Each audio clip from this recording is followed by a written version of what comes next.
본신은 곤고한 자가 상한 심령으로 하나님께 간구하는 탄식시입니다.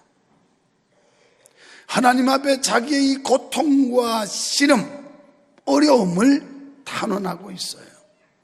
오늘날 우리들도 역경과 고난을 만날 때 하나님 앞에 부르짖어야 합니다. 시편 50편 15절에 보면 환난 날에 나를 부르라. 우리가 환난 당할 때 하나님을 부르라는 겁니다. 그러면 내가 너를 건지리니 내가 나를 영화롭게 하리라 그랬어요. 사랑하는 여러분, 우리 인생은 삶 자체가 격전입니다. 계속해서 우리 앞을 가로막는 장애적 요인들과 환경, 그리고 여러 가지 제약들과 맞서 싸우지 않으면 안 될 수밖에 없는 게 인생이에요. 오늘 본문은 민족적 고통, 그러니까 예루살렘 성전을 떠나서 바벨론에 포로로 잡혀 있는 시대를, 그것을 이제 사건으로 하고 바탕으로 해서 지어진 시가 오늘 시편 102편입니다. 1절부터 보면 시인이 얼마나 고통스러웠던지, 얼마나 힘들고 아팠던지, 그래서 자기 자신의 그 처절한 입장을 하나님 앞에 호소하면서 탄원하고 있습니다.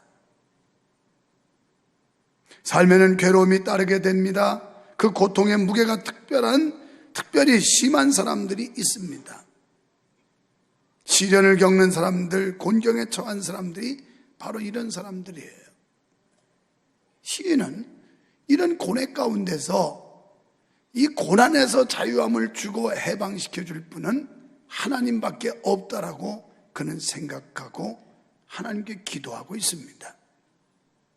우리도 본 시편 기자와 같은 처지에 떨어질 때가 있습니다. 그는 견딜 수 없는 고뇌와 절망의 맛을 음미해야 했습니다. 그 인생이 얼마나 처절했던지. 1절부터 고백하는 내용들을 보면 인간이 감당하기 어려운 삶의 현실, 참으로 어찌할 바 몰라 하는 고통과 아픔, 이런 중에 하나님 앞에 호소하고 있어요. 그의 입에서 나오는 것은 탄식 소리뿐이었습니다. 본문은 고뇌를 넘어서 환희로 가는 길을 보여주고 있습니다. 그러면 괴로움을 당할 때 우리는 어떻게 해야 할까요? 먼저 하나님 앞에 기도하기를 잊지 말아야 합니다. 1절에 보면 내 기도를 들으시고 나의 부르짖음을 주께 상달케 하소서라고 간구합니다. 시인은 자기의 괴로운 현실을 타개할 수 있는 유일한 힘이 하나님께 있다라고 믿었습니다. 그래서 그는 오래전부터 하나님 앞에 간구해 왔습니다. 사실 하나님께 기도하여 응답을 경험한 자만이 기도할 수 있는 거예요. 오늘 여러분에게 아무리 기도하라고 해도 기도하지 않습니다. 기도해서 하나님께 응답을 경험한 자만이 기도의 묘미를 느끼게 되고 기도의 맛을 본 자만이 기도하게 되지, 이런 기도의 맛을 느끼지 못한 자들은 기도하지 않습니다. 제가 여기 올라오기 전에 어떤 교회 이야기를 들어봤더니 그 교회는 자기가 부임했을 때 50명밖에 새벽 기도를 안 나오던 교회가 지금은 새벽 기도를 1000명씩 모인다는 거예요. 그 목사님이 얘기한 주장은 고정관념을 깨뜨려야 된다. 오늘 우리 한국교회가 기도하는 사람, 새벽 기도하는 사람, 믿음 좋은 사람으로 이렇게 연결되고 있어요. 새벽 기도하는 사람, 믿음 좋은 사람, 그리고 초신자는 새벽 기도 못하는 사람, 이 고정관념을 깨뜨려야 된다는 거예요.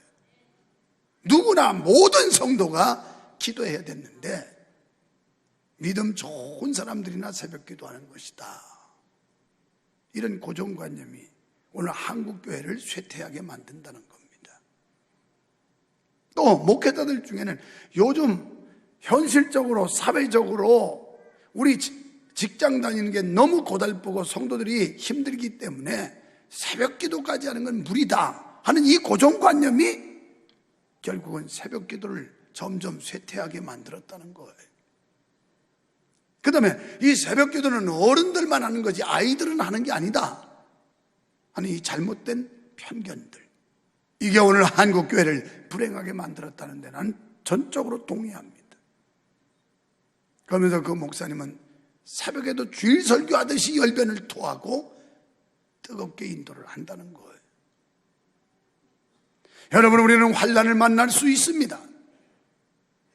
원찮은 고뇌를 당할 수도 있습니다. 이런 때 진정으로 하나님만이 그 문제의 해결자이시오, 그리고 이 문제의 해답을 주실 수 있는 분이라고 믿는다면 우리는 마땅히 하나님께 엎드려 기도해야 될 줄 믿습니다. 여러분이 2016년을 승리와 영광으로 장식하기를 원한다면, 이 고난이 환희로 바뀌어지기를 원한다면 하나님 앞에 겸손히 엎드려 기도하십시오. 그래야 해답이 있습니다. 그래야 하나님의 힘이 역사하게 될 줄 믿습니다.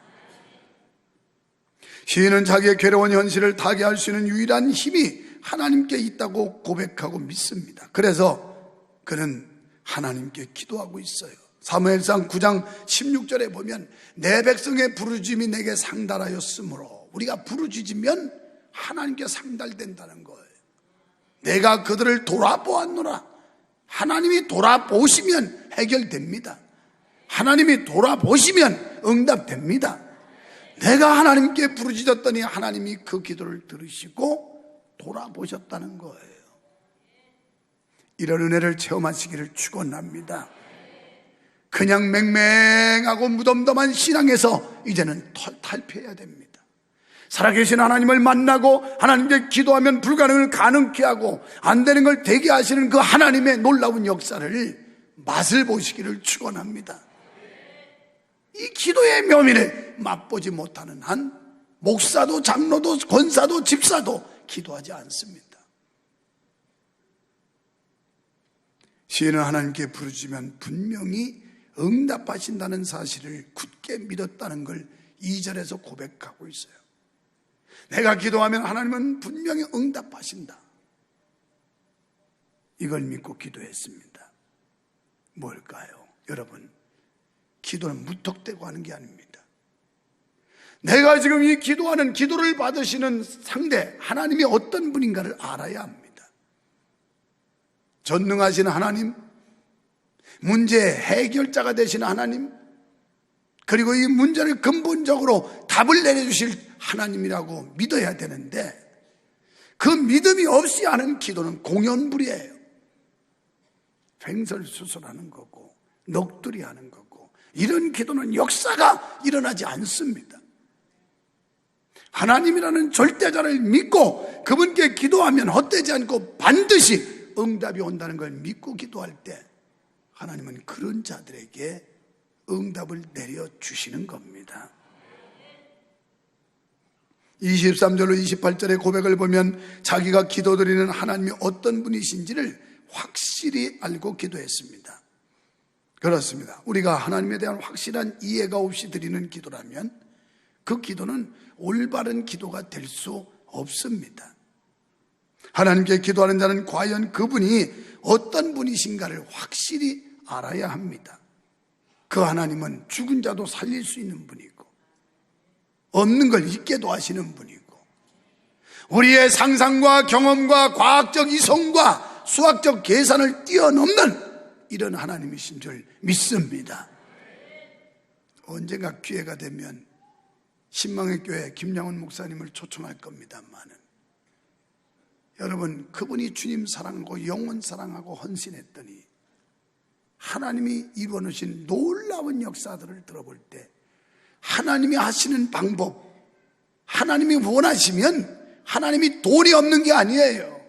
하나님이 역사하시면 불가능을 가능케 하고 사람의 마음을 움직여서 변화시키는 하나님이라면 그 믿음 가지고 다부지게 기도하면 덤벼야 될 거 아니야. 하나님 앞에 내 사업을 일으켜 주십시오. 이 사업 하나님 영광 위에 쓰겠습니다. 하나님 앞에 멋지게 사용하겠습니다. 하나님 살아계심을 믿습니다. 그렇고 기도해 보세요.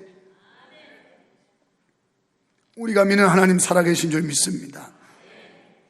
나는 집회인 돌아갔다가 얼마나 큰 감동과 은혜를 받았는지. 이야, 하나님 멋쟁이 하나님이다. 이건 맛배기로 조금만 보여주는 거예요. 또 있어요.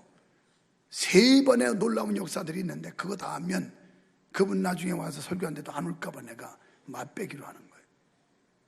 기적 같은 일들입니다. 사람의 상상과 상식과 그리고 수학적 계산을 뛰어넘어 역사하시는 하나님, 우리가 그 하나님 앞에 지금 예배하고 기도하는 거예요. 믿어지시면 아멘 합시다. 그래서 이 기도의 맛을 본 사람들이 기도하지, 맛을 못 느낀 사람은 기도하면 아주 죽으려고 그래요. 새벽기도 좀 나오려고 하면 목사님 모르는 생각하고 있다고. 요즘 우리가 얼마나 바쁘게 새벽같이 나가는데 이런 판에 어떻게 기도를 하느냐고. 다 그렇게 바쁘게 살면서 기도하거든요.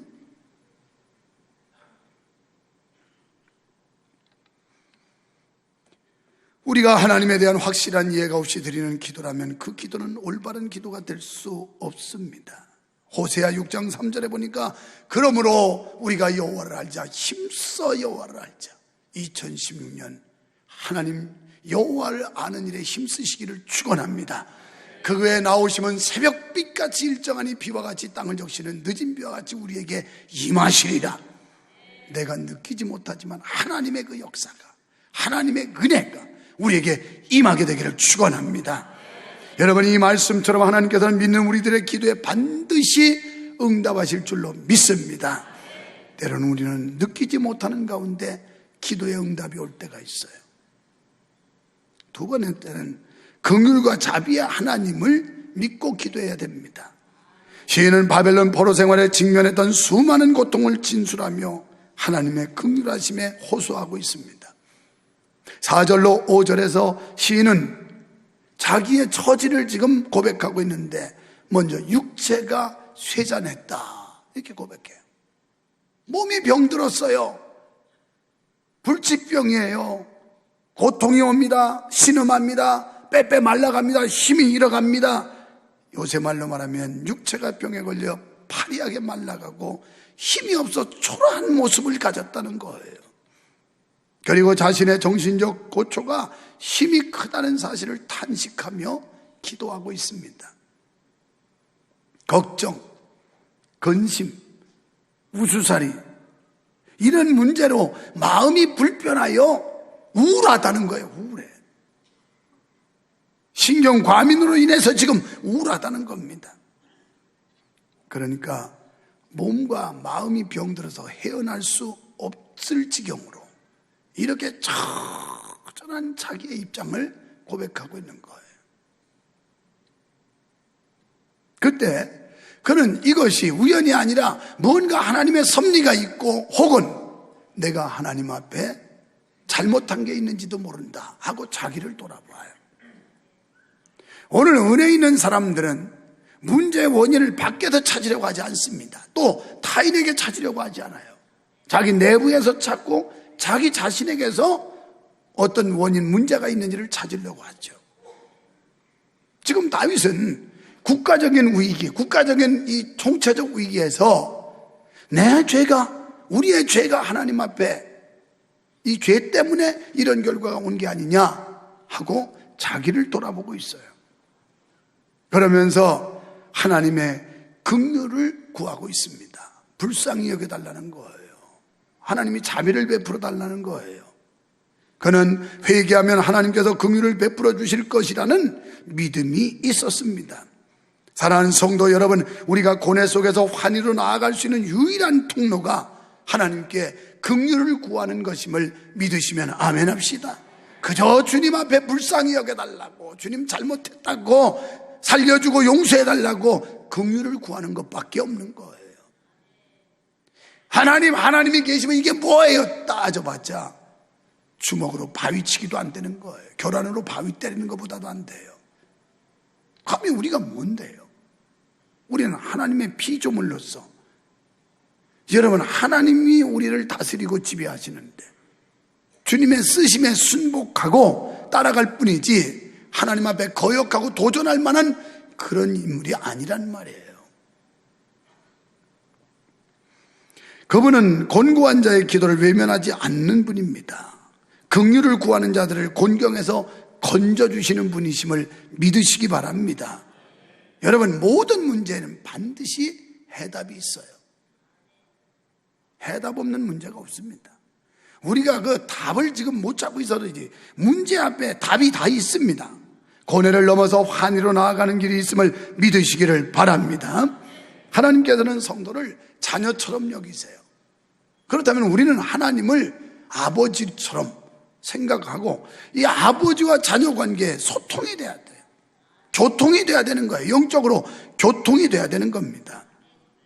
하나님께서 그의 백성이 잘못했을지라도 회개하는 자에게 무한한 인자를 베푸시는 하나님이심을 확실히 믿었습니다. 시인은 하나님께서 반드시 이루어 주신다는 사실을 깨닫고 이미 응답하셨음을 확신하고 있어요. 마가복음 11장 24절에 보면 다 같이 시작. 무엇이든지 기도하고 구하는 것은 받은 줄로 믿으라. 그리하면 너에게 그대로 되리라.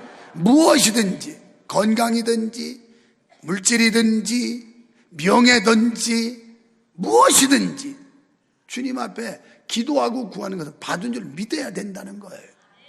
그리하면 너에게 그대로 되리라. 할렐루야. 여러분, 기도하고 의심하지 마시기를 축원합니다. 반신반의하고 의심하면 그건 기도 하나만 해요. 안 이루어져요.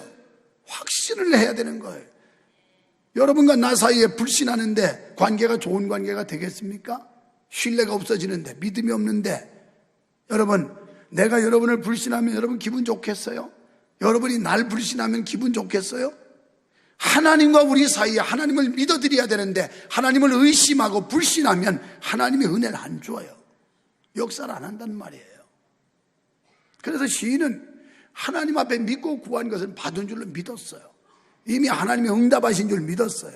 여러분, 마음에 소원 담고 기도하는 거 응답받은 줄 믿으시면 아멘 합시다.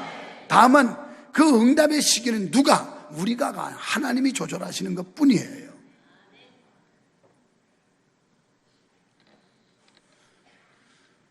그 남양주에 있는 시설에 가보니까 마을 사람들이 내쫓으려고 방화까지 하고 정말 위험지경에서 하나님이 오히려 그걸 전화위복으로 고뇌에서 환희로 바꿔놓는 이런 현장을 들어볼 때 역시 우리 하나님이 위대한 분이고 놀라운 분이고 우리의 상상을 뛰어넘는 전능하신 하나님이구나. 할렐루야. 2016년 이런 하나님 만나시기를 축원합니다. 이런 하나님을 경험하시기를 축원합니다. 이런 하나님의 역사를 맛보시기를 축원합니다. 여러분의 기도가 응답되기를 축원합니다. 세 번째는 하나님의 약속을 믿는 중에, 소망 중에 거할 수 있어요. 하나님의 약속을 믿으면. 시인은 현재 상태는 어떤 상태냐? 바벨론 포로로 잡혀있는 상태예요.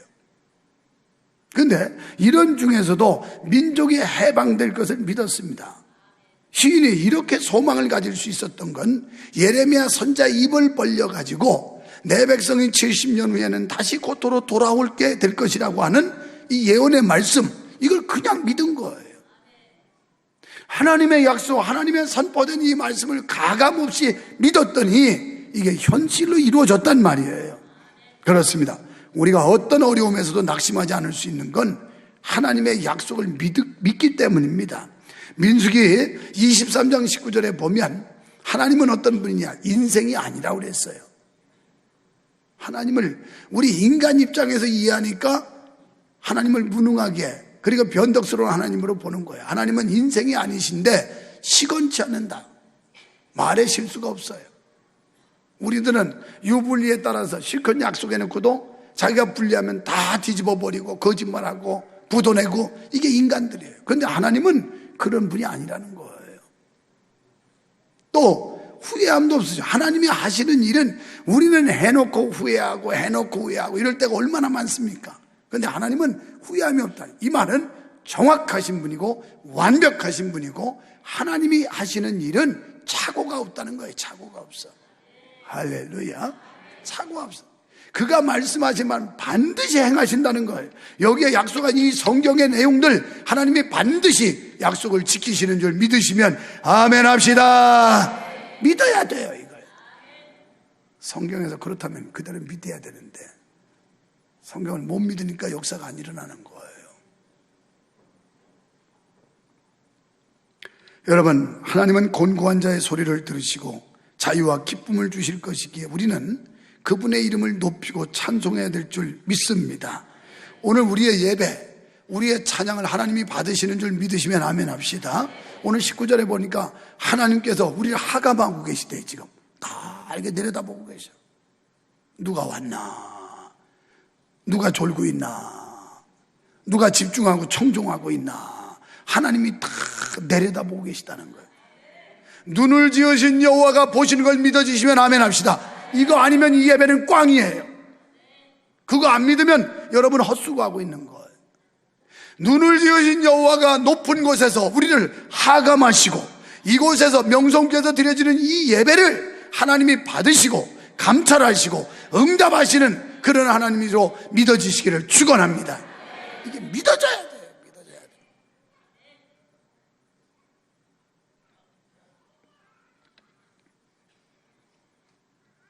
그분만이 우리가 교회 고뇌를 넘어서 환희로 나아갈 수 있는 유일한 길인 줄 믿습니다. 이 사실하는 모든 나라 모든 민족들이 그분 앞에 엎드리게 되는 거예요. 우리 가운데도 극한 환난에 처한 사람이 있을 겁니다. 몸이 병들어가지고 고통동에 있는 분도 있고 사업이 엎어져가지고 고뇌 중에 있는 사람도 있을 거고 가정에 혼란하고 직장에서 여러 가지 위협이 있고 그래서 앞날이 캄캄하고 암담하고 이런 분들이 있을 터인데 그러나 하나님이 우리와 함께 하시기에 하나님이 여러분의 역사하시면 고뇌를 환희로 바꿔주는 놀라운 하나님이 되시는 줄 믿습니다. 지금의 이 슬픔과 탄식이 기쁨과 감사로 바꿔지게 할 것이고 지금 고민하는 이 고뇌의 문제들이 환희로 바꿔지게 하는 해피엔딩의 하나님. 할렐루야. 그래서 로마서 8장 18절에 보면 현재의 고난은 장차 나에게 주어질 영광과 좋게 비교할 수 없다. 지금 일시적으로 우리가 고난을 당하지만 하나님이 내게 주실 영광과 비교하면 이건 비교가 안 된다는 거예요. 비교가 안 돼. 이 말씀 믿을 때 우리는 참을 수 있어요? 이 말씀 믿을 때 소망의 줄을 잡을 수 있어요?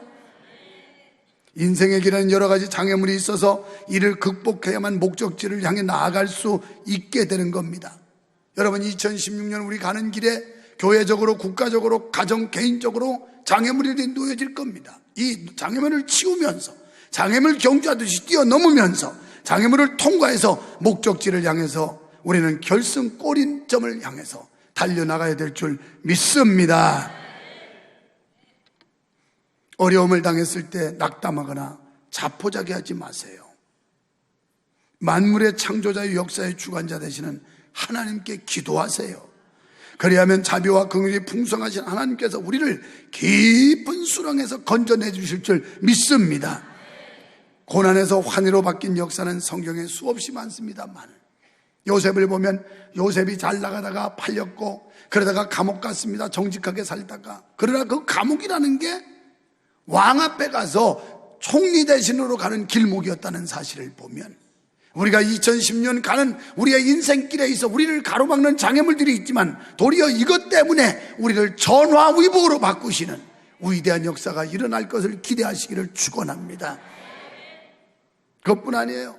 욥은 당대 의인이었어요. 죄인이 아니었는데도 어려움을 당해 슬픔을 당했어요. 오늘 우리가 바로 믿고 있는데도 2016년 우리 인생길에 슬픔과 고뇌가 올 수도 있습니다. 그러나 끝까지 믿음으로 버텼더니 인내하는 욥에게 2배의 축복을 주셨을 뿐만 아니라 그 당대 욥의 딸만큼 아리따운 미인이 없었더라 그랬어요. 할렐루야. 우리 소녀딸 지우가 지금도 예쁘지만 뱃속에 있는 2번째 소녀딸 예쁜 소녀딸 나라고 지금도 기도하고 있어요. 눈도 크고 동그랗고 코도 옷도 같고 아주 그냥 동글동글해가지고 아주 예쁘고 건강한 아기 태어나라고 내가 새벽마다 복을 빌고 있다니까요. 근데 욥의 딸들은 그 당대에 그렇게 아리따운 여자가 없을 정도로 여러분 여성이라면 누구나 그런 소망 다 있잖아요. 그래서 보톡스 맞고 거기다가 또 젤 집어넣고 오만 짓을 다 하잖아요. 왜? 예뻐 보려고. 그래서 광대뼈도 깎고 턱뼈도 문지르고 막 그래가 대패질도 하고 막 별짓 다 하잖아요.